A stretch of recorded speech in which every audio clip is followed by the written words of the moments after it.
혹시 매달 받을 수 있는 지원금이 있는데 모르고 계셨다면 어떨까요? 신청만 하면 받을 수 있는 혜택이 있는데 놓치고 계실 수도 있습니다. 많은 분들이 모르는 숨은 정부 지원금이 있습니다. 갑자기 경제적으로 어려운 일이 생겼을 때 받을 수 있는 노후 긴급 지원금이 있습니다. 이 지원금은 예상치 못한 경제적 위기 상황이 발생했을 때 최대 100만 원까지 지원됩니다. 예를 들어 갑작스러운 입원, 화재, 실직 등으로 생활이 어려워진 경우 신청할 수 있습니다. 지원 기준은 지역마다 다를 수 있기 때문에 반드시 거주지 주민센터나 관련 기관에 문의하는 것이 좋습니다. 김 씨는 갑작스러운 병원 입원으로 생활비 부담이 커졌습니다. 병원비가 예상보다 많이 나와 고민하던 중 주민센터에서 노후 긴급 지원금을 신청할 수 있다는 이야기를 듣고 바로 상담을 받았습니다. 다행히 서류를 준비해서 접수한 지 2주 만에 지원금을 받을 수 있었고 병원비 일부를 해결할 수 있었습니다.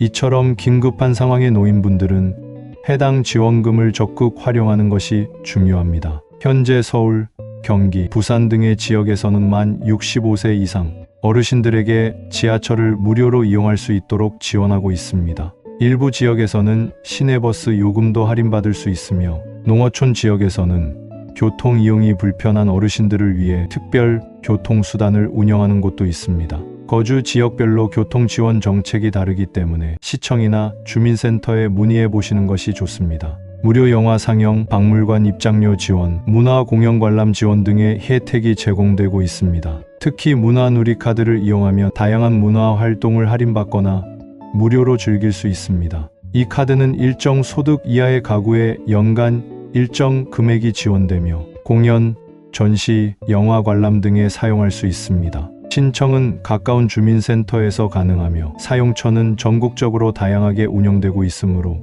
활용도가 높은 지원제도 중 하나입니다. 박 씨는 친구들과 영화를 보러 가고 싶었지만 티켓값이 부담돼 망설였습니다. 우연히 주민센터에서 문화누리카드를 신청하면 영화, 티켓을 무료로 받을 수 있다는 정보를 듣고 바로 신청했습니다.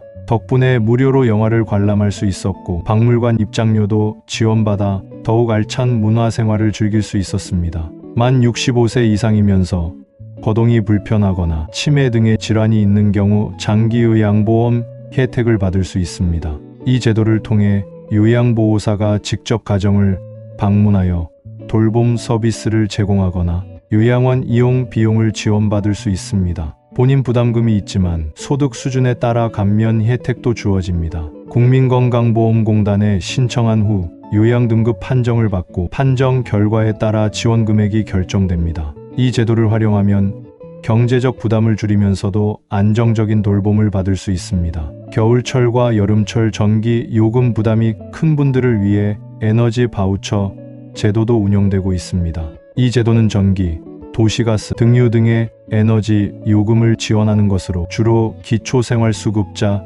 중노인, 장애인, 한부모 가정 등이 지원 대상입니다. 지원 금액은 계절별로 다르며 여름철과 겨울철 각각 일정 금액이 지급됩니다. 주민센터 방문 또는 온라인 신청이 가능하며 신청 후 자동으로 에너지 요금에서 차감됩니다. 매년 갱신이 필요하므로 신청기한 내 반드시 접수해야 합니다. 기초연금 수급자라면 통신비 감면 혜택도 받을 수 있습니다. 이동통신 기본요금 할인과 인터넷 요금 감면 혜택이 제공되며 월 최대 11,000원의 요금 할인을 받을 수 있습니다. 신청은 가까운 통신사 대리점이나 주민센터에서 가능합니다. 모든 지원금을 한 번에 확인하는 방법이 있습니다. 주민센터에서 상담을 받거나 공식 복지 정보 사이트에서 확인할 수 있습니다. 지원금 신청 후 언제 받을 수 있는지 궁금할 수 있습니다. 지원금 종류마다 다르지만 보통 신청 후 12개월 이내에 지급됩니다.